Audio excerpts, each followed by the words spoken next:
So we want to go to Georgia right now, Conyers, Georgia, with Alex McDonald. He's the host of the TPS Report, who lives in there, longtime resident of Conyers, Georgia, where, of course, there's a massive chemical fire that's now basically forcing people to shelter indoors, trying to get answers about what is going on with this massive biolab fire and those individuals that live there. And Alex, you've lived there for how many years? Thank you so much for joining us.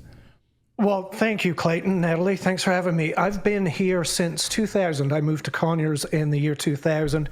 I first became familiar with biolab in 2004 when this exact same plant went up in flames back then. And at that time, we got very little information about what had happened, what chemicals had been pumped into the atmosphere. Pretty much the same as now, Clayton. None of us really know what's happening. You know, in addition to TPS Report, I do a local news show, This Week in Rockdale. And because of that, I have a number of contacts here in the county, and I have a lot of people that reach out to me with information. And we did a show about this last night, and somebody came in the chat who was, let's say, rather defensive of biolab. And they said, well, it's not the government, it's not biolab that's keeping this information from you, it's biolab. My response to that, of course, was, well, then where's biolab's statement telling us what chemicals went up? Because, again, this is, I think, the third fire in 7 years at this plant. It's probably 4 or 5, possibly even 6 since I've been in Rockdale County, and we just never get any information.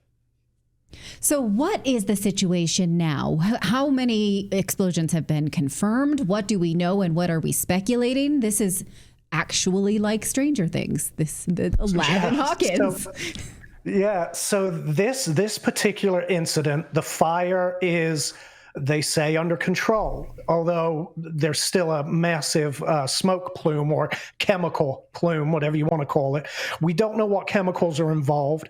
Our fire chief, Marion McDaniel, she posted a video today to their Facebook page, and she said the fire's under control. The product that she's referring it to as product is still being released into the atmosphere.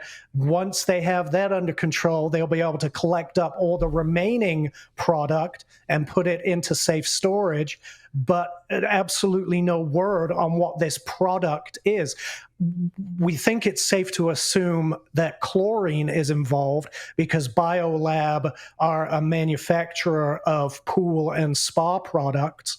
But Chief McDaniel said, chlorine and other related chemicals, and we have no idea what those are. We would love to know. You can see the video there.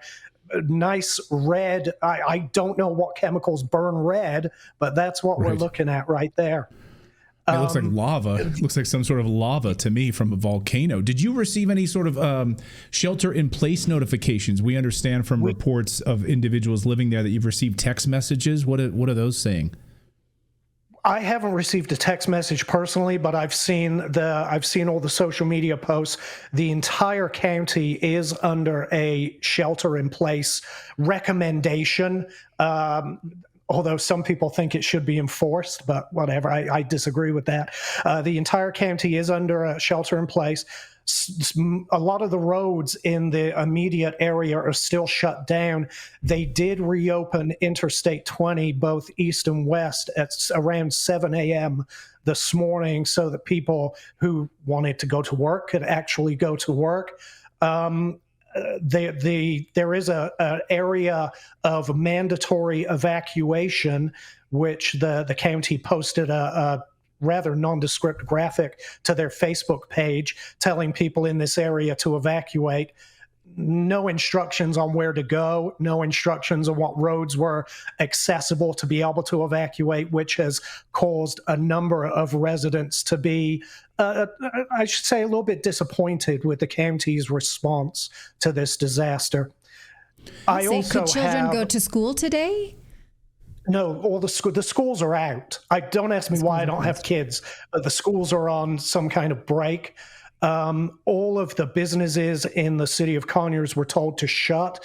All of the government buildings, of course, are closed, but they've been closed now since Wednesday because they shut down for the storm, the hurricane, and they just continued their little break through this fire. I've not been able to get confirmation of this, and I want to make that very clear.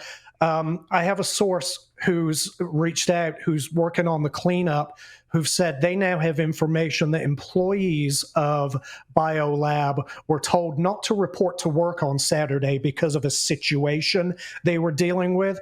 I've sent a text message to the sheriff to try and get confirmation or denial of that, and I haven't heard word back from him yet. So as of now, that's unconfirmed, but this is what I'm hearing from sources, that there was potentially an issue they were facing Saturday, which whatever that issue is may have been completely unrelated to the fire, but I think it's the kind of information that people should be aware of. Yeah, thank you for that. And we'll continue to look into that piece of it. The chlorine piece of this is interesting, right? Chlorine is heavier than air and tends to like pool up in sort of low-lying areas, according to scientists, right? So this is not something that plumes up into the air and you see massive clouds of chlorine. Also, unless I'm wrong, I know Philip, who is who knows more about chemicals on our team than just about anyone, and in a good way. I'm not saying just because you live in Portland, you know a lot about chemicals, Philip, but chlorine does not catch fire, if I'm not mistaken, right? I mean. So I don't believe it does. I don't know. That's you built me up way too far on that one. I'm not really sure about the chemical properties of chlorine. I was a biology major. Here's what our fire chief has told us, is that the fire started on the roof, and they were, because of the chemicals involved, they were using, I guess, some kind of chemical flame retardant product to fight the fire. Once the fire spread, they had to switch to fighting the fire with water, which then had a volatile reaction with a chemical. They haven't told us what that chemical is, which flared up and caused the big volatile reaction that we saw. But again, the biggest problem is we don't know what all the chemicals are, Clayton.